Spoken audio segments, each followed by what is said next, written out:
This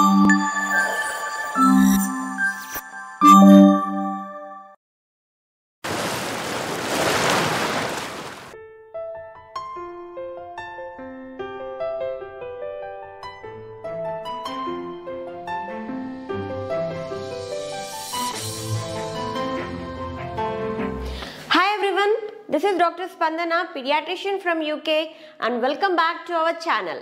ఇవాళ నేను మీతో ఒక ఇంపార్టెంట్ ఎసెన్షియల్ మినరల్ గురించి మాట్లాడదామని మీ ముందుకు వచ్చానండి.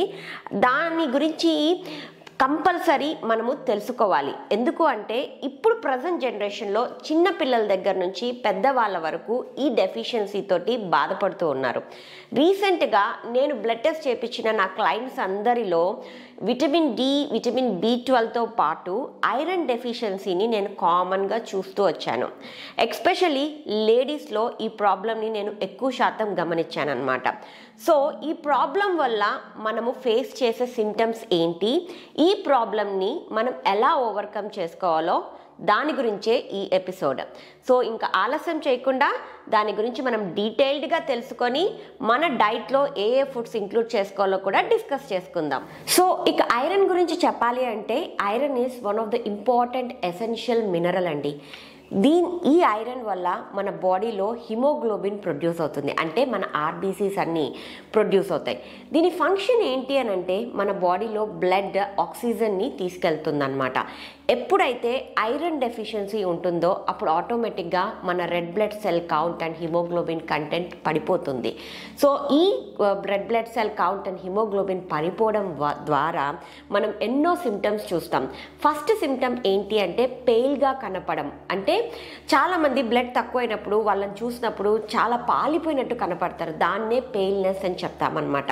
దాంతోపాటు రక్తం తక్కువ ఉండడం ద్వారా వాళ్ళు తొందరగా చిన్న చిన్న పనులు చేసినా కూడా టయర్డ్గా ఫీల్ అవుతారు, ఫెటిక్గా, వీక్నెస్ ఎక్కువగా ఉంటుంది. దాంతోపాటు కొద్దిగా నడిచినా కూడా వాళ్ళకు షార్ట్ ఆఫ్ బ్రెత్, అంటే ఆయాసం ఎక్కువగా వస్తుంది, తొందరగా కళ్ళు తిరగడం, వాళ్ళకు ఎప్పుడు చూసినా వాళ్ళ హ్యాండ్స్ అండ్ ఫీట్ అంటే కాళ్ళు చేతులు ఎప్పుడు చల్లగా ఉంటాయి. దాంతోపాటు ఇంకా అది క్రానిక్గా ఎప్పుడు లాంగ్గా ఈ డెఫిషియన్సీతో బాధపడుతూ ఉంటే వాళ్ళ నెయిల్స్ కూడా ఇలా స్పూన్ షేప్గా అయిపోతాయన్నమాట. దాన్నే brittle nails and spoon shaped nails అని కూడా పిలుస్తారు. వాళ్ళ నెయిల్స్ త్వరగా విరగడము, దాన్ని బ్రిటిల్ నెయిల్స్ అని చెప్తూ ఉంటాము. ఇంకా దాంతోపాటు వాళ్ళకు చెస్ట్ పెయిన్ రావడము, హెయిర్ ఫాల్ ఎక్కువగా ఉండడము, ఇవన్నీ మనం కామన్గా చూసే సిమ్టమ్స్ ఐరన్ డెఫిషియన్సీ అనీమియాలో. సో ఇంకా దీని కాజెస్ గురించి వస్తే ఫస్ట్ మనం డిస్కస్ చేసుకోవాల్సింది ఏంటి అని అంటే మన డైటరీ ఇంటేక్ తక్కువ ఉండడం ద్వారా మనకు ఐరన్ డెఫిషియన్సీ ఎక్కువగా శాతం మనం చూడొచ్చు. ఇంకా నెక్స్ట్ వచ్చేసి మన బాడీలో ఇంక్రీజ్డ్ ఐరన్ రిక్వైర్మెంట్. ఎటువంటి కండిషన్స్లో మనం ఇంక్రీజ్డ్ ఐరన్ రిక్వైర్మెంట్ చూస్తాము అని అంటే ప్రెగ్నెన్సీలో, బ్రెస్ట్ ఫీడింగ్లో ఎక్కువగా మనకు ఐరన్ రిక్వైర్మెంట్ ఎక్కువగా ఉంటుందన్నమాట. ఇంకా హెవీ బ్లడ్ లాస్ అనేది మనం ఎక్కడ చూస్తాము, మామూలుగా కొంతమంది లేడీస్కి హెవీ పీరియడ్ బ్లీడింగ్ ఉంటుంది, దాన్ని మనం మెనోరేజియా అని కూడా పిలుస్తామన్నమాట.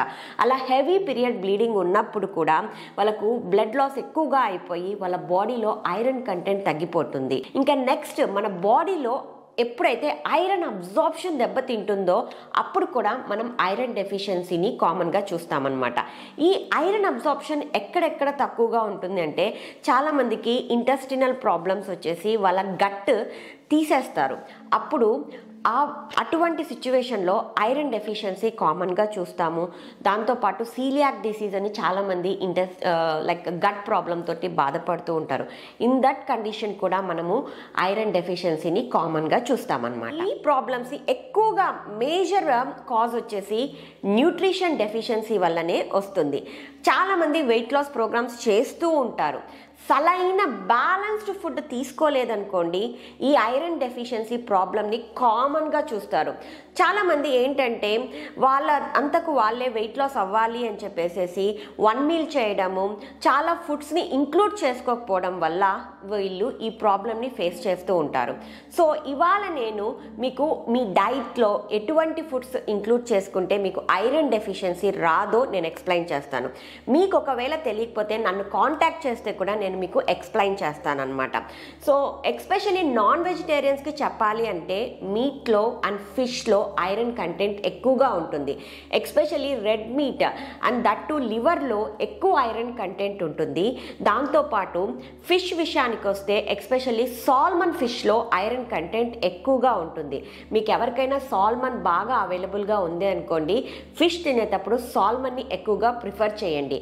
నేను డైట్లో ఎక్కువగా రెడ్ మీట్ ఎందుకు ఇవ్వను అని అంటే, రెడ్ మీట్ తినడం ద్వారా ఐరన్తో పాటు మీకు ఫ్యాట్ కంటెంట్ కూడా ఎక్కువగా అవుతుంది. దట్టు మీ వెయిట్ లాస్ ప్రాసెస్ స్లో అవుతుంది అని చెప్పేసి ఇన్స్టెడ్ ఆఫ్ రెడ్ మీట్ మీరు ఫిష్ని ఎక్కువగా ఇంక్లూడ్ చేసుకోమని నేను సజెస్ట్ చేస్తూ ఉంటాను. దాంతోపాటు వెజిటేరియన్లో మనకు చాలా ఆప్షన్స్ ఉన్నాయండి. సో ఈ వెజిటేరియన్ ఆప్షన్స్ మనం ఎక్కువగా ఇంక్లూడ్ చేసుకుంటే మనకు ఇటువంటి ఐరన్ డెఫిషియన్సీస్ తక్కువగా రావచ్చు అనమాట. సో ఫస్ట్ లెగ్యూమ్స్, నేను ఇచ్చే రాజ్మా కానీ, బ్లాక్ చెన్నా కానీ, వైట్ చెన్నా కానీ, ఇవన్నీ మంచి ఐరన్ కంటెంట్ ఉన్న లెగ్యూమ్స్ అండి. ఇవి నేను చాలా మటుకు సలాడ్స్లో మీకు every day or every alternate day మీ డైట్లో ఉండేటట్టు చూస్తూ ఉన్నాను.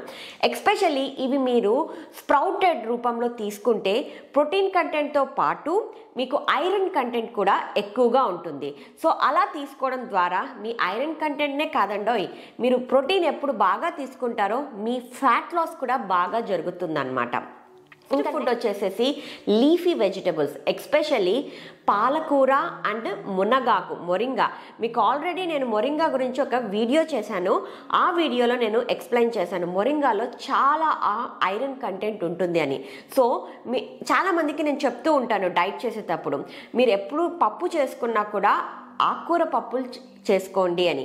ఎప్పుడైతే ఆకుకూర పప్పు చేసుకుంటారో దాంట్లో ఫైబర్ ఎక్కువగా ఉంటుంది, దాంతోపాటు వాళ్ళ బాడీకి కావాల్సిన ఐరన్ కంటెంట్ కూడా లభిస్తుంది అనమాట.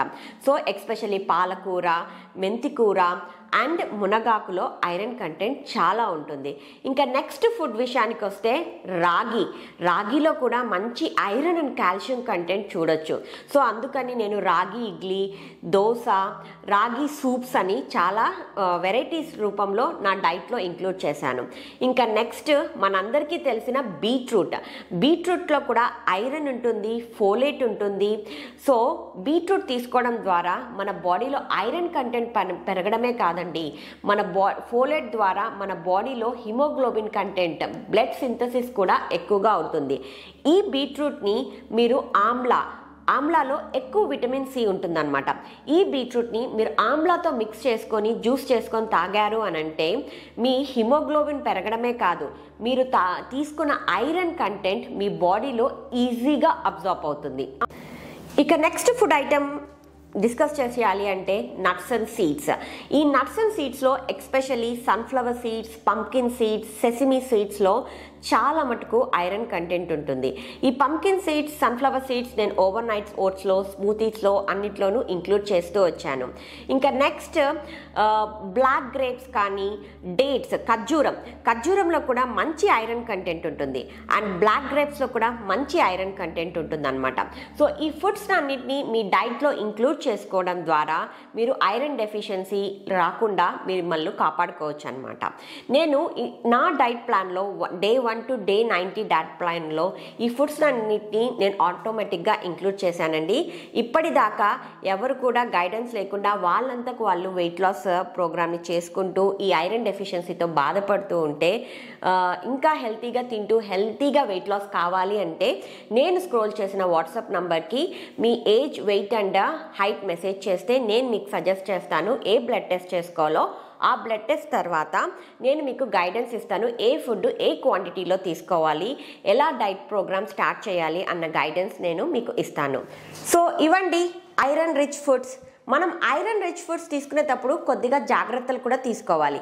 అవి ఏంటి అని అంటే, మనము ఐరన్తో పాటు విటమిన్ సి రిచ్ ఉన్న ఫుడ్స్ తీసుకోవాలి. లైక్ లెమన్ కానీ, ఆరెంజెస్ కానీ, జామ పండు కానీ, టమాటోస్ కానీ, గ్రేప్స్ కానీ తీసుకోవడం ద్వారా మన బాడీలో ఐరన్ అబ్జార్ప్షన్ని పెంచుతుంది. ఇంకా చాలామంది మనలో టీ లవర్స్ ఉంటారనమాట. వీళ్ళలో ఐరన్ డెఫిషియన్సీ ఉన్నప్పుడు టీ ఎక్కువగా తాగడం ద్వారా ఆ టీలో దొరికే టానిన్ మన ఐరన్ అబ్జార్ప్షన్ని అఫెక్ట్ చేస్తుంది. కాబట్టి మనము ఐరన్ ఫుడ్ తీసుకున్నప్పుడు ఈ tea gap at least 2 to 3 hours gap ఇచ్చి టీ తీసుకోవడం ద్వారా మనకు ఐరన్ అబ్జార్ప్షన్ మన బాడీలో ఇంక్రీజ్ చేసుకోవచ్చు. సో ఇవండి మీరు డైట్లో ఇంక్లూడ్ చేసుకోవాల్సిన ఐరన్ రిచ్ ఫుడ్స్.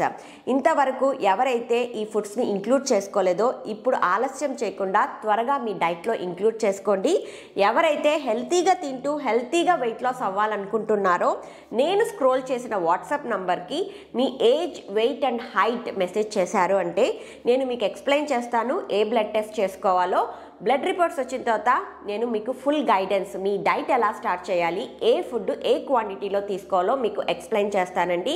నా ఇన్ఫర్మేషన్ కనుక మీకు నచ్చినట్లయితే లైక్ చేసి, షేర్ చేసి, సబ్స్క్రైబ్ చేసుకోండి. మరో రోజు ఇంకొక మంచి వీడియోతోటి మీ ముందుకు వస్తాను. Till then have a nice day. Thank you.